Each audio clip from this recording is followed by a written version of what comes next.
underway. How are you, sir? I appreciate again the opportunity to talk to you. And we're going to kind of break down something, Patrick, your journey to become an author. It's not an easy journey, right? And this is No. for inspiration for so many people out there that are thinking about writing a book, but just haven't done it yet. Absolutely. Yeah, so I think that inspiration really came from just when I was in the Navy, being able to tell a sea story, understanding how to structure a story, and that's what I really enjoy, even from a younger age. And it just that life experience of being out there on the water, various countries, and you get into different situations and good or bad, but you still have your friends there and you're able to build those stories. And like the first book, I think that inspiration came in from a specific story itself, and that's what I've kind of been kind of gnawing on for so many years. And it really just, I've had it in various stages, and it really didn't push me over the edge until I saw that somebody else, one of my nephews, wrote a book, and it really kind of triggered me. Like, okay, I want to complete this. So I was able to just buckle down and just write it at night, and it just it's all chronological. So wasn't too much in there for plot twists. I had to add some, but once I had kind of a good outline and template of what I needed to do, then I submitted it to a developmental editor who gave me a lot more feedback. Add more dialogue here, explain this character more, go in depth in this subject. And they really gave me a lot of good feedback. So I went from 50,000 words to 75,000 words. So that was a big jump based on their feedback. And then once I had a good working product, then I went into a copy edit. That copy edit provided me more information. And of course, I think that copy edit was almost like a developmental edit because it was a different editor.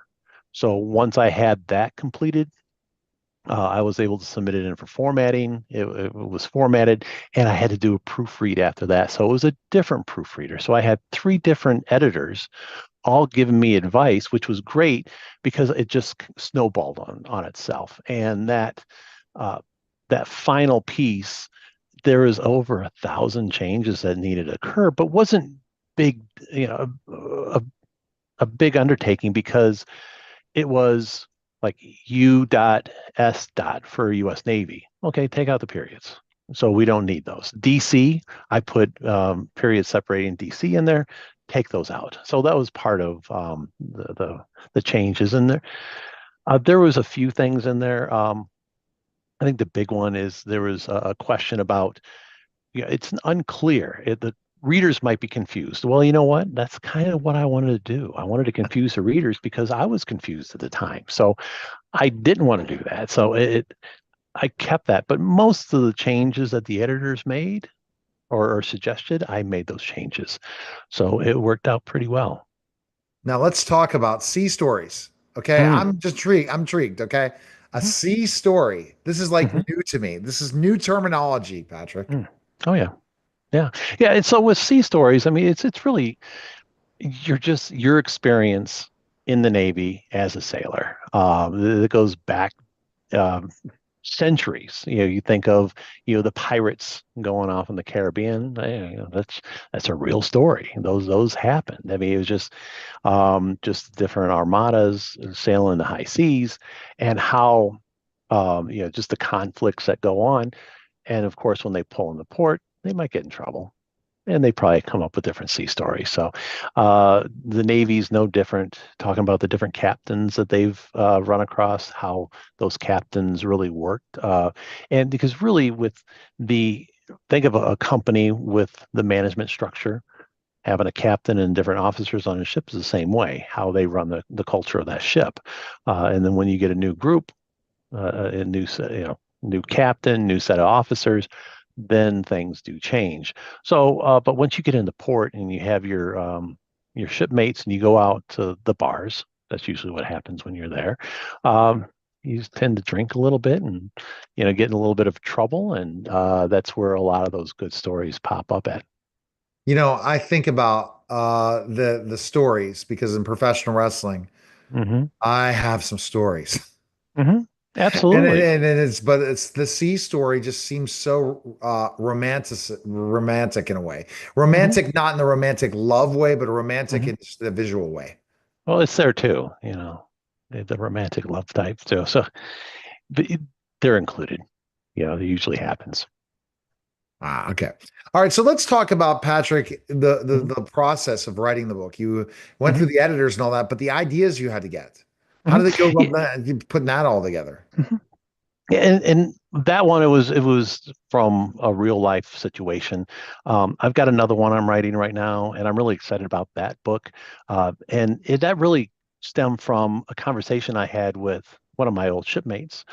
He mentioned he wanted to write a book, which was awesome. I was working with him on just kind of come up with some ideas of how to develop his book. But I thought, I want to write another one. How do I write the that next book? And the easy way is kind of doing a prequel to Deception Underway. I decided against that because I mean, it, I didn't have enough drama in there. I couldn't really put that in there because, a young guy going off to the Navy. Okay, so many people do that already. I didn't want to tell that story. The one I did come up with, and it was based on, talking to one of my friends, and I mentioned kind of going to Hong Kong and understanding, kind of the more of the culture and sitting there. I haven't been to Hong Kong in 33 years. So if I go there again, maybe I can get some different ideas. And that took me to another place where I've was when I was 19, so 1989. I went to Pattaya Beach in Thailand, and I just had a memory of a boxing ring that was in an open air bar close to the beach in Pattaya, and I remember they were doing Muay Thai kickboxing.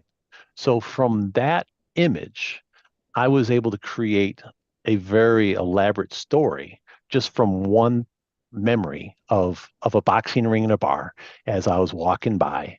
I was like, I can build a story off of that. And so I've got the sailor's backstory because of course I need to write what I know, which is the Navy. Um, because I was there when I was 19. So kind of the character is not based on me. I don't know how to fight Muay Thai, but I put that in there. And then of course I love thrillers, action thrillers.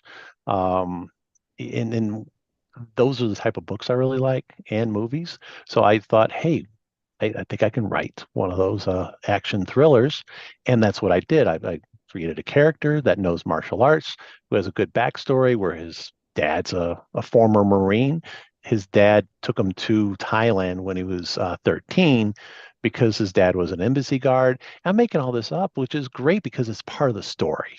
And it's making it intriguing. So that's the type of writing process. And then the part I'm working on now is having subplots or parallel plots that are working along affecting my main character. So my main character is being affected by outside influences because they have their agendas and what they need to get done.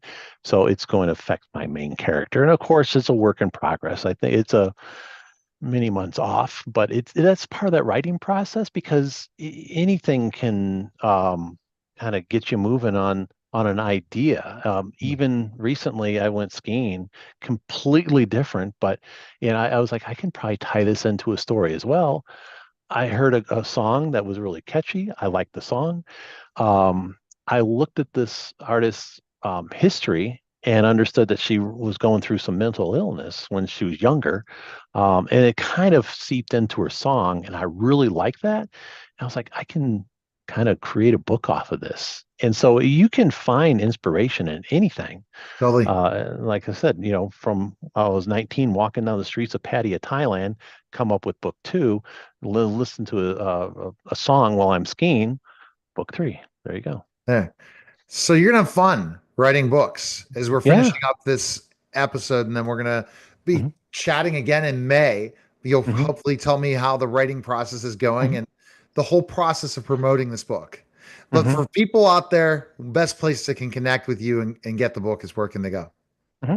Absolutely. It's a www.underwaybooks.com and also www.patrickriley, and that's Patrick